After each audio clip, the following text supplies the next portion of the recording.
Hi, 5th grade. This is Miss Carr. Today we're going to start another point of view picture. This one is going to be a self-portrait point of view. And in this picture, you're going to have the appearance that you are falling. So check out this example. Notice how the hands and the feet are the biggest thing in the picture. So he's falling, he's got his feet out, he's got his hands outstretched, and we notice that the smallest part is the body. So it all recedes back to the body. That's kind of like your vanishing point in this picture. This picture is really cool though because we get to trace our shoes and our hands. So that's the first thing we're going to start. We're going to trace our shoes and our hands, and we're going to put lots of details on them. Because when something's super close to you, you see all those great details. You can even look at the bottom of your shoe and copy the tread that you see there, or you can make up your own. Your hands are the same. You get to look at your hands, and you get to copy all those little lines in your hands as you see here. And then we'll draw the body as it recedes back. So that's the part that you're going to use your skills for drawing with perspective that we've been working with Eiffel Tower and with the road that we drew. Okay, so let's get started. The first thing you're going to need is you are going to need a bigger piece of paper for this. What I would do is if you don't have, this is a 12 by 18 piece. If you don't have a 12 by 18 piece or something close to that, what you could do is get a few pieces of copy paper and tape them together on the back. So that would work to make a big piece of paper. If you need to go do that, go ahead and pause it right now. Find some tape, tape some papers together to make a bigger sheet. So this is really 2 pieces of 8 by 12, or 9 by 12, 8 by 12 paper taped together. And this is a 12 by 18. So something along those lines, it doesn't have to be exact, will work just as long as it's big enough to fit your feet and your hands outstretched. All right. So I'm going to go ahead and start the directions. This is the first step. Now in class, we've been standing on our paper and then we get a partner to help us trace it, and you can do it that way. Or you can take your shoes off and trace them on your paper. Either way works, as long as you're using your toes stretched out. So I'm going to show you with my shoes on the table here. So if I were to do that, I would take my shoes and I would place them on the paper, toes out. And then you grab your pencil and you trace around your shoe. Now if it goes off a bit, like the heels here, that's okay. Try to get all that you can, but if it goes off on the side even, that's okay. So trace around those. I've already got some traced. This was actually a different pair of shoes I had on the other day. And I already drew some tread in there. And that was from a pair of shoes I had on the other day. You can make up your own tread, or you can just copy the tread on your shoes. Either way is fine. All right. Take care of that, and then the next step, pause it if you need time. The next step is going to be to trace our hands.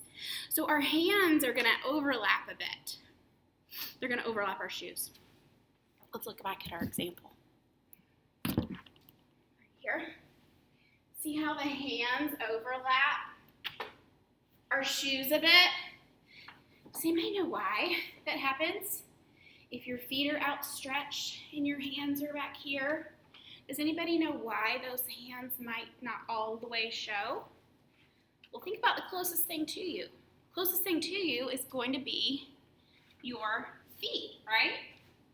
So if my feet are closer and my hands are further back, then I am going to possibly cover part of my foot, or my foot will cover part of my hand. So that's the whole idea behind that. It's depth. It's creating depth and overlapping. So when we do our hands, we want to place them on our paper so that part of our hands are not seen. So typically pinky fingers are good to put on top of your shoes and let those not be seen. You don't want your thumbs to touch. And the reason why you don't want your thumbs to touch is because you need this room to make your body. So let's go ahead and do our hands. Okay.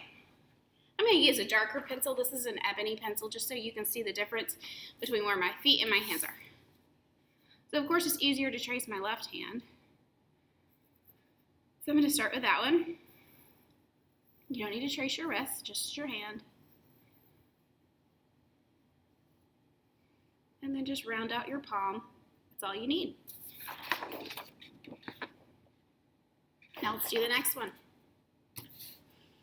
If you can't trace it on your own, ask someone to help you trace your other hand, but I bet you can. I'm going to kind of stagger mine a little bit, make it a little higher than this one. Because if I were really falling, my hands might not just be perfectly in a row. They might be a little staggered and a little bit crazy.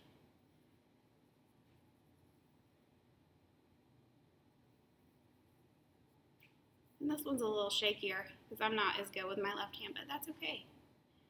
All right, I'm just going to leave my pinky off. Ooh, maybe I need a little bit of my pinky there. Looks a little bit weird. So we'll just see the tip of it come up there. And you just be the judge. If it looks weird, if it looks like you're missing a finger, then you got to add that little detail in there. Okay, so now we have our hands. The next step is to draw detail on your hands. Detail on our hands, the information is actually on your hand. So look at your hands, and this is what my example looks like. So I'm going to draw in some smaller lines on my hands. So, taking my pencil, I'm actually going to look at my hand, and I am going to draw in where I see lines on my hand. And I see lines where my fingers bend. I'm going to draw those in. You just can use pencil for this, that's fine. We just colored our example with a pack of colored pencils, which is great for this project. Some kids just like to shade, and that's fine too. Leave it black and white. If you do, if you're one of those who really love to shade, an ebony pencil is a great shading pencil. Looks like this, and you can get these at Michael's or Joann's. They might even have them at Walmart. Walmart has a pretty good selection of art supplies. Okay, so we got our hands, we got our feet. The next step is to start with our body. Hands and feet complete. All right, so to start with our body, let's look at our example one more time. Okay, we are going to start with our legs. We're going to start with our legs. That's where our vanishing point will be. So I am going to start right about here, and I'm going to do the bottom of my legs. And I'm going to make it go close to my heel. That line does not have to be perfectly straight. Now notice that my legs, my pants get bigger the closer they get to my shoes also. That's because anytime it recedes back towards that vanishing point, things are going to get smaller. That's why it's the vanishing point. So our vanishing point's right in the belly. Okay? Now we'll draw the tops of the legs, getting smaller. Boom. All right. So that's what we have so far. Now we're going to draw our torso, where our tummy is. So you're going to go up and up. And don't worry about your details for your clothes. You can always go back later and add those in. The next thing we're going to draw, let's make ourselves a little taller. Try to get your torso above your hands. So try to get it kind of even with your hands. It just makes it easier to draw arms that way. So I did raise my lines up above my hands, or at least above my thumbs. Okay, so now we're going to start to create underarms. Okay, so we're going to draw this line coming, put my torso up just a bit more. There we go. We're going to draw a line coming down into the hand. When it touches the hand, it stops. Same on this side. Okay? And that's this bottom part of our arm right in here. Okay? Both sides. Now we're going to draw the shoulders and the upper part of our arms. Okay, so right here, we'll start our shoulder, and we're going to go down, and we're going to make it get a little bit wider as it gets closer to the hand, just gradually. There you go. Sometimes you have to go in between the fingers. This worked out just right where I didn't have to. If my shoulders were up a bit higher, I might have to go in between my fingers for my arms, kind of like that. But in this case, I didn't have to do that because we know those fingers would overlap the arm, so we wouldn't see that part of the arm. Okay, so that's what I have so far. Okay, now we're going to draw a neck. Okay, now we're going to draw our face. I always just start with a chin first. Once I get the chin on, I'll work with my hair. Okay, so we have an example of a boy here. There's his hair. He's wearing headphones. He's got a device over here, a hat that fell off his head, all those little details, a watch on his arm over here. Details are what make this. Okay, so for my hair, I'm going to do girl hair this time. Since I'm falling, I'm going to make my hair kind of crazy, and I'm going to make it go up. So we'll just start right in here, kind of like our hair razors, and we'll just make some hair like it's going all up and crazy. She's falling. Little hairlines there. Okay, so that's some fun hair. Now we're going to draw a face. So when you draw your face, think about those expressions that we learned when we did our hair razors. When you draw your eyes, maybe they're closed. Maybe you're scared and you wanted to close those eyes. Maybe they're wide open and as big as saucers. That's how I did mine here. Okay, now we're going to add a nose. You just draw whatever kind of nose you're comfortable with. I just did a little sideways nose there. Okay, now I'm going to do an open mouth screaming, kind of like this guy had. I think that adds a little drama to the picture. And this guy looks a little bit calm. His eyes maybe could have been a little wider open, I think. She's got a little more fear in her face, or excitement. Okay. And then you can go ahead and add things like the collar on your shirt, sleeves, and like I said, when you add details in your clothes, you're going to make some adjustments maybe to your body to make those adjustments fit. I'm making my arm a little thinner here because I wanted my shirt to come out beyond my arm. So I just erased that part, made it a little thinner. I'll do the same to the other side. I made my sleeve, and then I'm going in and tweaking that arm a little bit to make it a little bit thinner.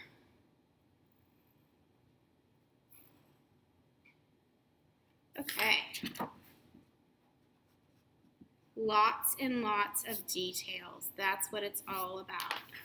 So I want you to go in and think about all the details that you can add. You can add details on your shirt. You can add shorts if you want to have shorts. He has a belt, stripes on his shirt, stitches in his jeans. His shoes have a logo on them. All these little details that we talked about before, all of that, that's a lot of fun there. So I'm going to go ahead and add a little shirt for her. So we'll just say she has her shirt tucked in and that she's wearing jeans. Like I said, you can add shorts and then you can make socks right here. And I'm just adding stitches on the jeans. That's a nice detail to add. And then on her shirt, maybe she has a peace sign on her shirt.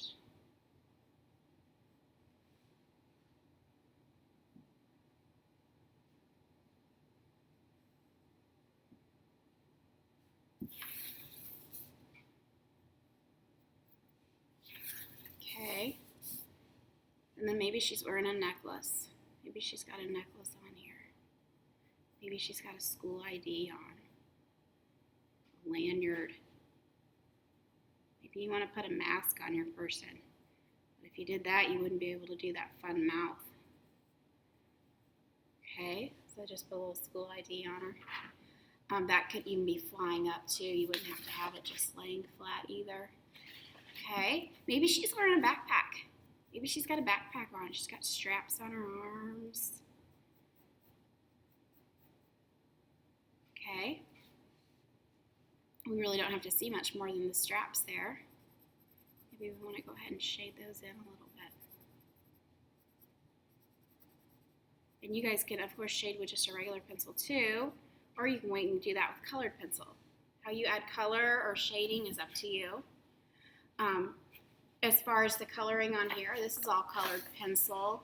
I think I used a crayon for the hands and the face because I didn't have a flesh colored pencil. I didn't color all of it. I left it blank on some parts just to show you the difference. It looks great whether it's just drawn in pencil, outline in Sharpie, or if it's colored. I think it looks great always. I've had kids do them all different ways. They always turn out really nice, really cool. The key is to add some details, lots of details. And as far as the background, I don't really think you need much for a background. Some kids like to add a background, like maybe they add, maybe they're falling into water or, off of a trampoline, or they're jumping on a trampoline. And so they'll add some tiny details down at the bottom just to show the difference in space, that this is far away and they're up in the sky. And if you want to do that, that could be a challenge that you could take on. But I think it's great just with the person, and then all the details focused on accessories that the person has. So maybe if we want to do, we want to give her a phone. I think the cord is fun because it gives a little leash to the phone, just a kind of little extra detail, a little extra squiggly line. So maybe she's got a little earbud on there too, attached to her phone. That's how I did that. Okay, maybe you want to do a different device. Instead of a phone, maybe you want to have a Chromebook. That would be cool too. And then we'll just say she's got some little earbuds. We won't do headphones on her since she's got all that great hair. And then he had a hat. We could draw a hat for her. And I'm drawing the hat a little smaller. Does anybody know why I might want to show that hat a little smaller? Think about where I'm sitting and then the things behind me, like the marker and the eraser. If I had another marker up close, this marker looks so much bigger than that marker, right? So things that are closer to us appear bigger. So that's going to show depth. Okay, so that's why I made my hat smaller. You can make it closer too, make it bigger. All right, so that's finished. I hope you enjoyed drawing that today. I know this took a while.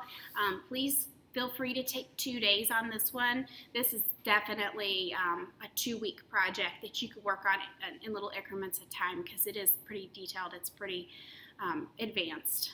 So take your time, do your best, and don't get frustrated.